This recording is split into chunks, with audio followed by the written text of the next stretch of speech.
If you regularly take the train, you'll no doubt have felt the impact of 2 years of on and off strikes. Labour came in promising to bring them to an end. The new Transport Secretary celebrated the government agreeing a deal with the train drivers' union Aslef, saying, "I promised we'd move fast and fix things, and that's what we've done." But just a day later, the union announced that drivers on the LNER line, going from here at London's King's Cross to Edinburgh, will be striking every weekend from September to mid-November. They allege bullying and breaking of agreements by their management.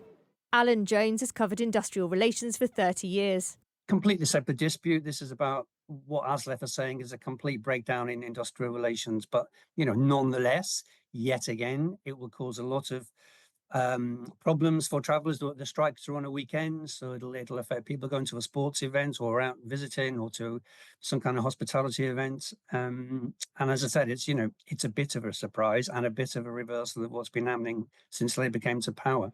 LNER say they will try and minimise disruption for passengers.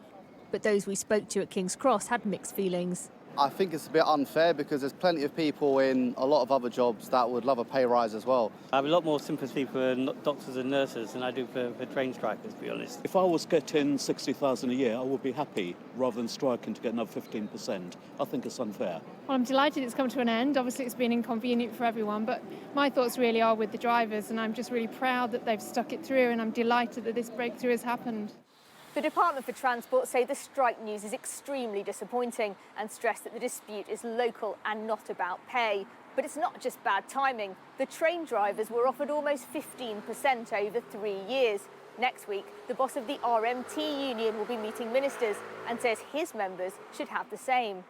The Conservatives have seized on it. I think it's a taste of what's to come under a Labour government that's in hock to the unions. A day after they've prioritised their union paymasters over pensioners with that bumper pay increase that we have all heard about, not only have they given them money, but actually not forced them to change any of their working practices that the Conservative government was so determined to get changed to help passengers.